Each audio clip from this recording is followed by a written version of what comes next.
చౌరస్తా వద్ద ఉన్నాం.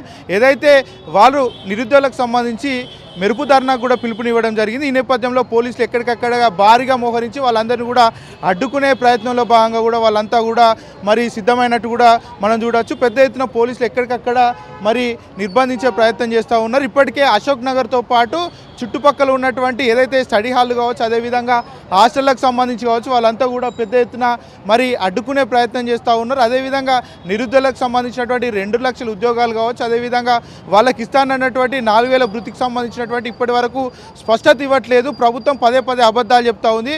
మంత్రి శ్రీధర్ బాబు సంబంధించి ఈ మధ్య కాలంలో చేసినటువంటి ఏదైతే వ్యాఖ్యలు ఉన్నాయో అవంతా కూడా హాట్ టాపిక్గా మారాయి. మంత్రి శ్రీధర్ బాబుకు సంబంధించినటువంటి మొన్ననే 70,000 ఉద్యోగాలు అన్నారు. ఈరోజు చూసుకుంటే 75,000 ఉద్యోగాలు ఇచ్చినామని చెప్తా ఉన్నారు.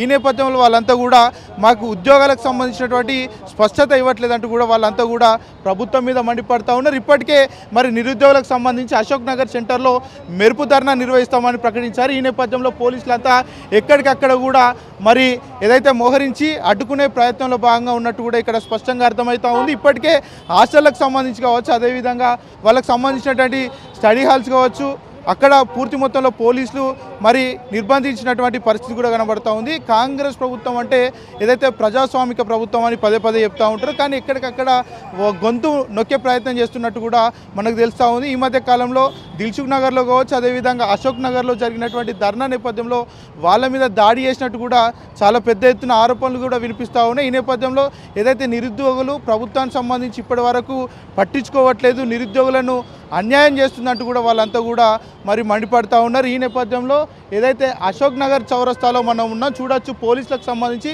ఎంత పెద్ద ఎత్తున ఇక్కడ మరి మోహరించారు. అదేవిధంగా వాళ్ళని తరలించడానికి ఇప్పటికే చాలా వెహికల్స్ కూడా సిద్ధం చేసినట్టు కూడా మనకు చాలా స్పష్టంగా విజువల్స్లో కనబడుతూ ఉంది. ఒకసారి చూసే ప్రయత్నం చేద్దాం. పోలీసులకు సంబంధించి కూడా స్పెషల్ బెటాలియన్ కూడా ఇప్పటికే దించారు. అదేవిధంగా పోలీస్ వెహికల్కి సంబంధించి ఏదైతే వ్యాన్స్ కావచ్చు, డీసీఎం వ్యాన్స్ కావచ్చు, అదేవిధంగా వ్యాన్స్ వెహికల్స్ కావచ్చు, డీసీఎంలు కావచ్చు, బస్సులు కావచ్చు, ఇప్పటికే పెద్ద ఎత్తున అరేంజ్ చేసి పెట్టారు. నిరుద్యోగులు ఎవరు వచ్చినా కూడా ఖచ్చితంగా వాళ్ళను ఏదైతే మరి ఇక్కడి నుంచి అరెస్ట్ చేసి తరలించే ప్రయత్నంలో భాగంగా ఇవన్నీ కూడా మరి పోలీస్ విభాగం సిద్ధం చేసినట్టు కూడా అర్థమవుతూ ఉంది. ప్రభుత్వం సంబంధించి ఇప్పటి వరకు నిరుద్యోగుల విషయంలో స్పష్టత ఇవ్వలేదంటూ కూడా మరి రాష్ట్ర వ్యాప్తంగా ఉన్నటువంటి నిరుద్యోగులు ప్రభుత్వం మీద చాలా వరకు మండిపడుతూ ఉన్నారు.